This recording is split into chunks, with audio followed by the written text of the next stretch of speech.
Leafs Talk, JD Bunkis, and the hardest working person in the business. And I don't even really mean that hyperbolic because it's Jackie Redmond, fresh off of being in Saudi Arabia. True. I got that right. Chicago, and now doing Leafs Talk to round out the week. What's going on? Thanks for doing this. This is great. I have been waiting so long to do this show. What people at home don't know is that I harass JD Bunkis on a regular basis about getting on Leafs Talk. I've been waiting for this moment. So I'm so pumped to be here. You did get other opportunities though. Yeah, and I blew them. But you know what? But I'm here now, baby. I'm here now. Yeah, the last time you were supposed to be on, I think you texted an hour before the show started, hey, do I need cords? I was like, oh yeah, you're gonna need some cords. Well, to be fair, I was on the road and I got a new computer for the first time in years and didn't realize that I didn't have the right plug-in for my Yeti mic. So that was a tough one. That was it. I gotta tell you though, you were a trooper. I was like, this is again, when I say that you're the hardest working person in the business, if that happens to me, it's just immediately hey, I'm not doing anything. I'm just texting you, sorry, I can't do it. You went to gas stations, Walmart. Yeah, where was I? What city was I in? I can't remember the city, but I went to 3 different places trying to find the adapter. And you were Ubering around. You were spending money to try and be on the show. That is just a complete different level of dedication that anybody has on the show. And actually the chat is already saying such because Invictus Manale, this is already better than Sammy. Agree. No. I was on Real Kipper and Born today and I could see the consternation in his face when I was plugging tonight's show. He was like, probably not the time to take this one up. So I felt bad originally because it's the Hall of Fame game, which means a later start. You are on the East Coast, so this is even later for you. So late start, slow start for the Leafs. Not exactly the most inspiring game, a Friday night and this opponent. So let's start with this. What was the story of the game to you? Well, I think obviously the power play, right? Has to be the power play continues to be red hot without their best goal scorer, which is crazy. So that's not anyone that watched the game. I think if you come away with anything other than that, I don't really know what game you're watching or what team you've been following this season. It has to be the power play.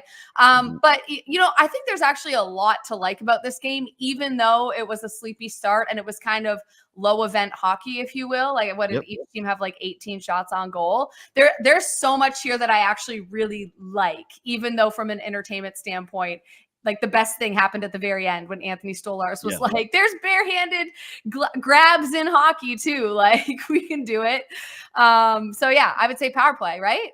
Yeah, power play for sure. Although honestly, the Stolarz thing was so special to me that I would almost say, is it going to trump power play for you? Well, here's what I would say is, 5 years from now, am I going to remember that the Leafs scored 2 power play goals against Detroit? Or am I going to remember that Anthony Stolarz gloved a puck barehanded in his crease?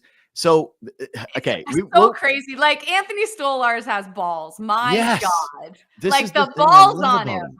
I love him. I really do. I can't believe how invested I am already in this guy's career. And so, we'll get back to the power play because I agree with you. It is the reason. Well, I think it is the biggest story of the game, considering all the factors that you mentioned. Yeah. But one of the things that two of the things actually that I like the most about Stolarz is, one, he's incredibly good in tight. When guys are around him and there's traffic happening, he makes a ton of saves. His high danger save percentage is one of the highest in the league. And you see why on plays like this. He stays big, he stays calm. And that's an incredible save to start. But the second thing is that he battles always. If you look at him trying to fight for his position, the way that he tracks the puck, the way that he deals with contact, even in this game, he took a big bump and stayed with the play early that I thought could have been a penalty. And that is just if you want to put out now the example of how this guy battles, it's just going to be forever that image of him holding a puck. If you got those tickets and you thought it was a boring night, you came away going, I was there for the Stolarz bare hand game. So to me, that's something.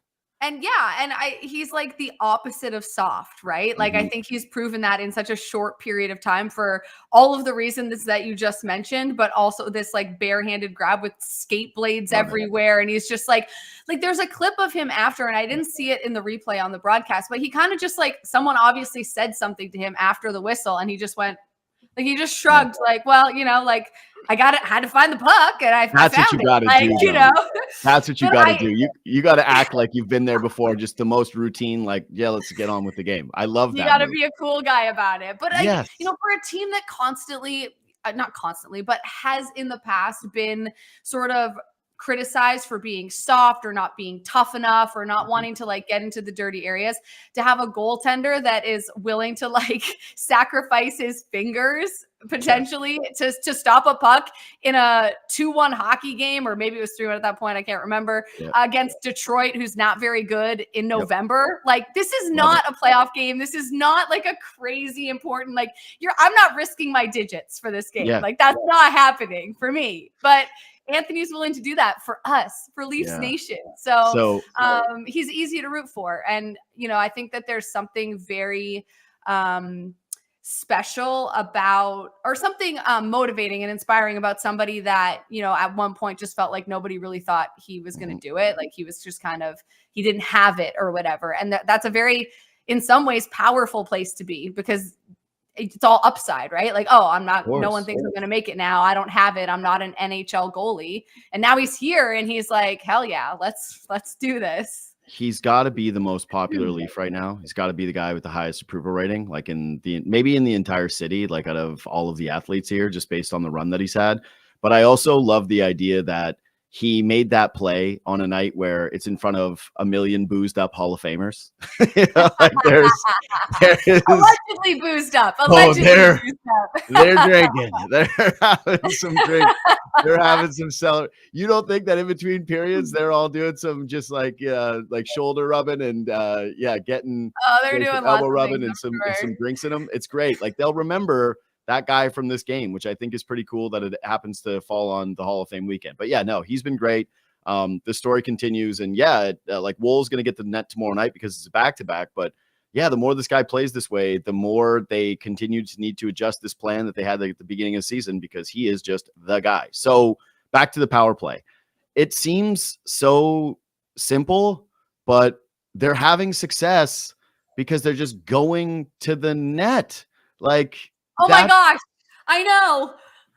That's like so much of what this is. And it's got to be a little, I don't want to say frustrating for Matthews, because he's probably happy and thrilled with the fact that they've won this game. I don't think that he's someone that's paying attention much to the record or any of the noise that's around this, but he's probably thinking, yeah, like I could have been on the team to beat Detroit. How many guys didn't need to be here to beat Detroit? But this entry by Marner, this fine to Nylander, and then the guys going to the net, the weirdness of whose goal it was, I think it did settle on Marner. I don't even really know how. Yeah, it was supposed to be Tavares. They explained it. So I guess Tavares went over to the timekeepers and was like, I didn't touch that. That's what Mike Johnson said on the broadcast. That he ended up going over being like, give it back to Marner. I didn't touch it. So I guess that's how that happened. Well, and good karma for Tavares, because he ends up scoring one later anyways. He gets the puck that's right there in the slot, rips it, just basically beautiful bar down goal that looked almost identical to the one that was scored earlier against the Leafs, like earlier in the period. But the first goal I like even more, because it's a beautiful zone entry. It's a really nice play. But also what I really loved about it was how many guys were around the puck or in front of the net, that it's four bodies, and that you actually had to dispute whose goal it was, because you had two of your top players in the dirty area trying to put a goal away. Yeah. And it's something that we hear about the Leafs all the time, right? So we hear they're too perimeter, they're too cute, they're waiting for the perfect play, trying to make the perfect pass.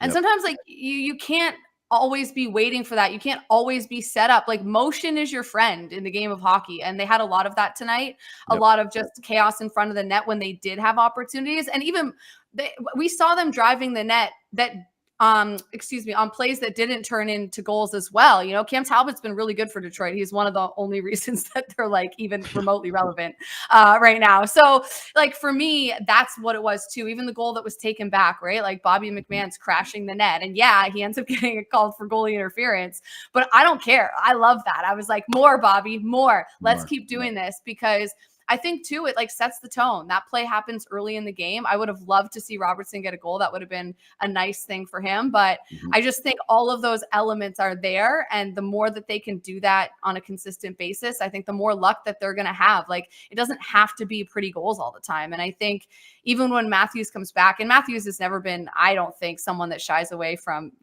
contact or anything like that. But they have to find a way to be able to do that with Matthews back and not just sort of try to revert to getting him the puck all the time. Like, they have to find a way to mesh the two. I don't know how they do that, but like, Matthews is not coming off PP1. When he comes back, he's going to be on the first unit. So how do they take this little bit of magic, is a dramatic word to use here, but how do they take a little bit of that and mesh it with Matthews?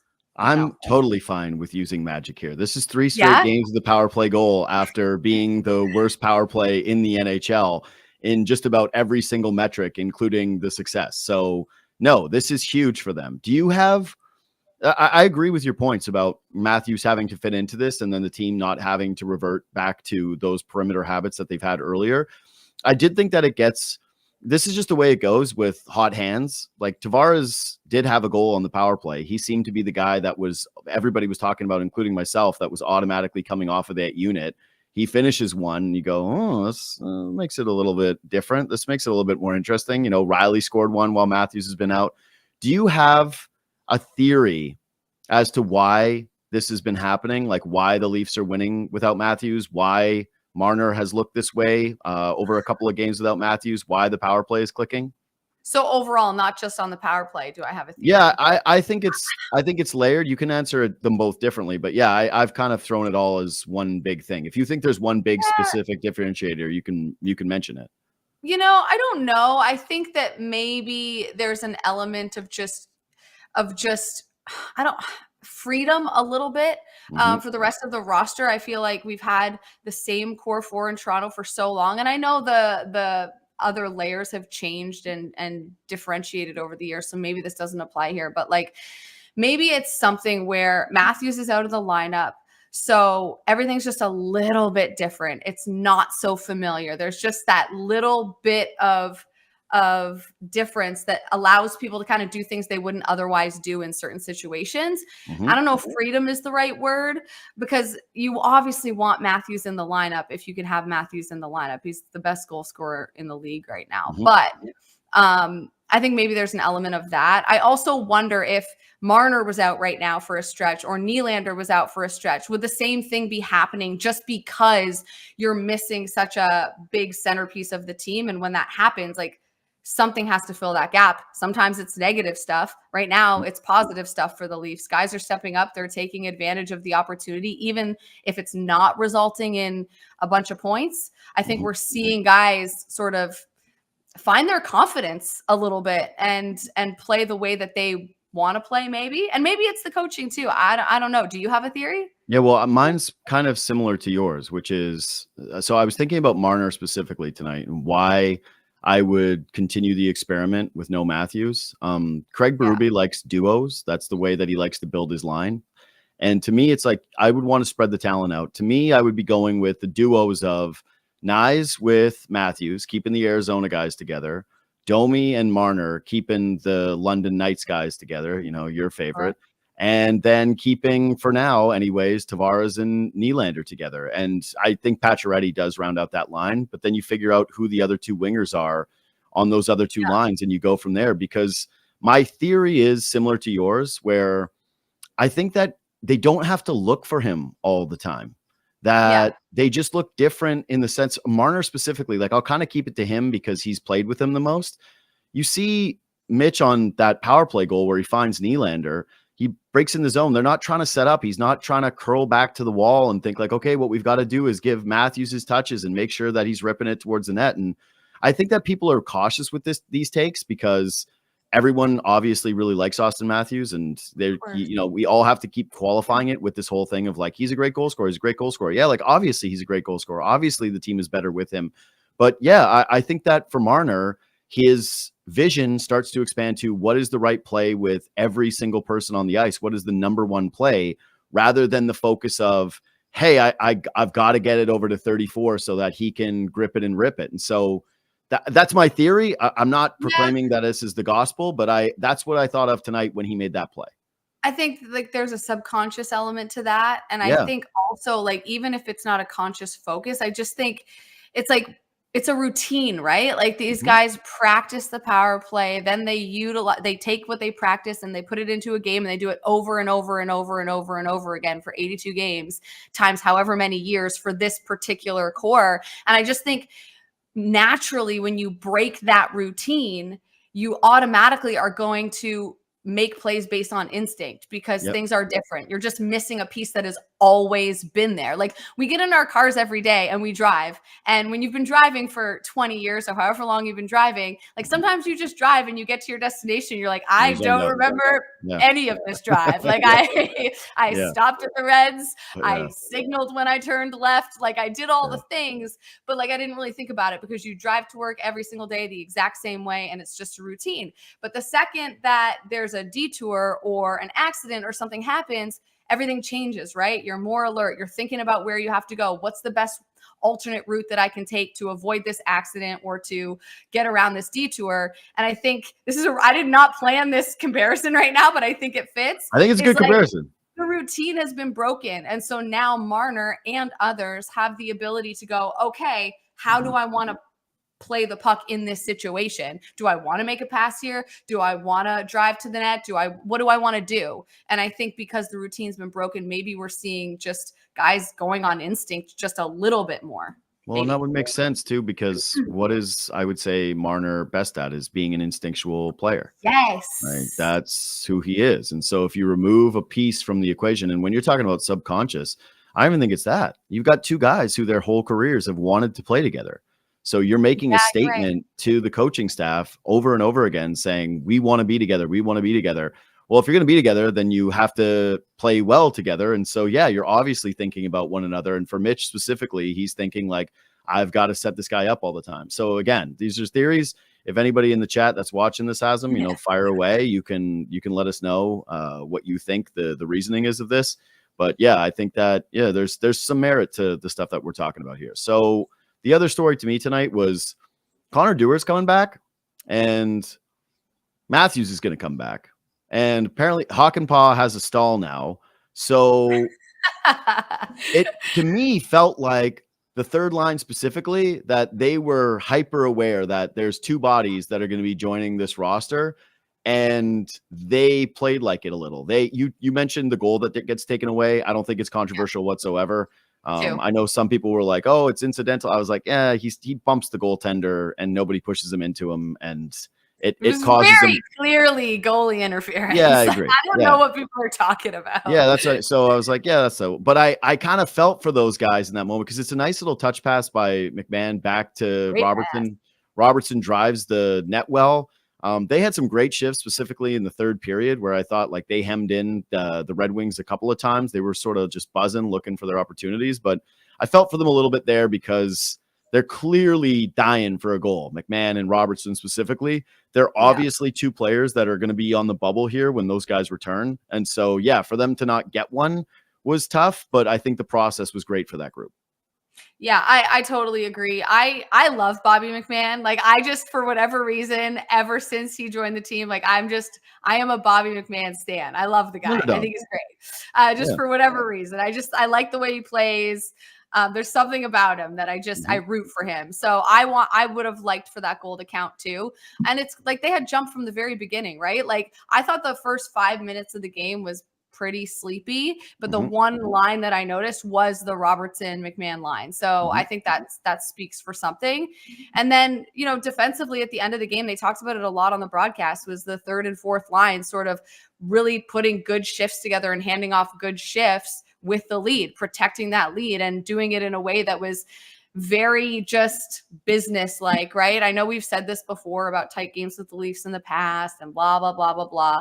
But I think there was like a 2-minute span where they had, I think it was Tarasenko's line was hemmed out there. They couldn't get off the ice. And it was the third and the fourth line for the Leafs that did that. And I think if you can build consistency in that area over the course of the season, that's the stuff that gives your Stars a break in these 7-game series when they've got you the lead. They need a break on the bench and just like take a shift off, and they're not getting double shifted to try to close out the win. So I think if you can get consistency in that area out of your third and fourth line and have them out there in the third period in a 1-goal game and trust that they can put a couple of shifts together and give your stars a break, I think that that's huge. Because I think one of the things that bothered me a little bit about Sheldon Keefe at times was that like he didn't trust anyone outside of his top 2 lines to win a game. When the game is on the line and it was close and it's the third period, I felt like even in the regular season, Sheldon Keefe didn't necessarily trust his depth players to kind of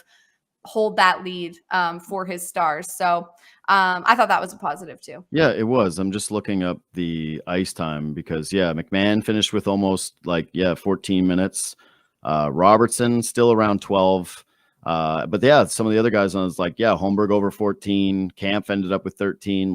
They spread around. I want Chris Versteeg's thoughts on the ice time. That guy loves looking at TOI more than anybody. He always loves the TOI chat, and I love listening to his thoughts on it. But I'd be curious to see what he thinks at this point in the season of how Berube's kind of distributed his ice time. Have you guys talked about that? Yeah, here's the reason why he's looking at because he was always looking at the ice time. Because how many minutes did I get tonight, boys? He was looking at the game notes. I should have got more. That's definitely I can't believe we only got 12 minutes tonight. Yeah, 100%. But So I actually think that those guys played well. They do have to finish. The goal gets taken away, so it's a little bit of reprieve from hey, you had good process. There still was no results, especially given the slumps that those guys are in. I have 2 minor nitpicks with the third and fourth line when it came to that part specifically. One is, again, I thought Robertson looked very quick. Puck's on his stick. He has great possession. He's moving well, moving his feet. I thought that he was creating space, but it's another night where he gets touched 3 times and he's on his ass. And there's the one specifically where he's turning back to the boards and it's oh, look at Robertson going so quick. And then they get a hold of him. It's bang, down he goes. I thought that the interference penalty that he drew, good on him, but also one where if you're the defenseman that took that penalty, you're looking at it being are you serious? I don't stay on your skates. Please, for the love of God. It's a little ticky-tacky tonight. Yeah, it just the size. The inability to stay on the feet is just this every single night where if you did a count of player who is on the ice the most in the league and Nick Robertson was not leading that category, I would be blown away that was something that wasn't true. And then the second part is David Kampf. You played 14 minutes tonight. He was solid. I thought that he was a good contributor. Again, the penalty kill has been great. He's a good defensive forward. He's done his role well. But to end that 2 minutes, you got them hemmed in. You're just about to throw one of the top lines over the boards. And he throws a little flutter wrister towards the net that gets stopped and forces a whistle. And I went, what are you doing? Why are you having tired brain in that spot? That is where I think about things where you mentioned the secondary scoring, where I'm a player like that who does things like that in the offensive zone when he gets his chances doesn't inspire me that it's going to be great down the stretch. Anyways, player of the game poll tonight, Stolarz 66%. Tavares 22, Marner 10%. So all right, that seems like I think that's a pretty fair representation. I thought Marner was really good tonight. Okay, let's. I have one thing. I was gonna say it's one negative thing. Okay, but it's not serious. Yeah. I just Detroit's not that good. No, they're terrible. Well, I'm just how didn't they beat them more? Okay, fair enough. Because I just did the Detroit game against the Hawks, right? Mm-hmm. And they have one line to me. The top line for Detroit, very good, right? Kane, DeBrincat, and Larkin. They're great. They're a threat. You're scared when they're out there. Ooh, whatever. But outside of that, I feel there's nothing. There's nothing going. I did the game the other night and I was where is Lucas Raymond? I don't feel I've heard his name all night. One goal. I think they're one of the worst teams at 5-on-5 goals in the league, maybe 30th, something like that. They're terrible at scoring at 5-on-5. So I'm just how are the Leafs not just caving them in? I don't get it. But Cam Talbot was good, so I guess that's why. Sure. I thought it was a fairly even game. I didn't think the Leafs played a phenomenal game. I thought that they played to the script, which was a low event game. Yes. Yes. Late start, and that they were better than Detroit at playing that style tonight, that they didn't open it up and then give Detroit an opportunity, that they played good, solid defensive hockey, and that they kind of clamped them down and didn't give them too many opportunities. And good on the Leafs too. I think that, how many penalties did they take tonight? They took 2? Yeah, there were a few. It felt like more than that. I thought it was only 2 penalties, but either way, they gave up the 1 power play goal, which is surprising right now because the Leafs have a top 5 penalty kill in the NHL, despite being top 3 in penalties taken. First power plays been good though. Yeah, like that's that's a beautiful goal. Like that's a great goal that Larkin scores. So nothing too much, but yeah, outside of that, I thought Stolarz was solid, but there weren't too many moments where I felt like, oh my God, he's really blowing it. Either way, I agree with you though. Detroit's bad, and I would say that we've all done a lot of praising Yzerman and Yzer plans, and he's on the hot seat there for being Mr. Number 1 executive in all of hockey with a lot of the transactions that he's made over the last couple of years, and how long in a league full of parity where you can put together a contender fairly quickly, he has continued to fail to do so. And this Detroit team feels the exact same every year, where you watch him and it's like, okay, cool. Yeah, Dylan Larkin's good. And their blue line's all right, but they're always weak in net. And that's been a strong point for them this season. And they're still scraping by. So yeah, I think Detroit stinks. I think that's a great point. Any other rapid fire things for you? Any small things from this game? I don't think so. Yeah, I think I'm good too. Oh, I have one little note, one rapid fire thing. It was revealed that Matthew Nyes' nickname is Brick, like the dumb guy from Anchorman, but also because it's obviously because he's strong, but I think it also is a little like, you're dumb. You don't get called Brick. Thoughts on the nickname? Oh my gosh, I love it. I think it's so appropriate. He looks like such a meathead. He's like hockey Gronk. Yeah, I think it's hilarious, and I love that it's public information now. I think that's I think it's great. If you have a nickname, that means like you're in with the boys. So you just got to deal with the nickname, but it's good. He's clearly one of those. Okay, we'll wrap it up. Again, you can follow her on Twitter and Instagram at Jackie_Redmond. You can follow me at JD Bunkis. Reach out anytime. Follow the show. Again, if you are a fan, we really do ask that you subscribe to the podcast, that you follow on Spotify or on iTunes. I think I get that wrong. I don't think it's iTunes anymore. I think it's just Apple. But either way, thanks for listening. Thanks for watching. Write it down. Put it in front of you. No, I can't. I can't do that. I'll never be a write it down guy. Hit the thumbs up on YouTube. Thanks again to Jackie Redmond for joining, and Sam's back tomorrow night. We'll see you then. Will you have me back?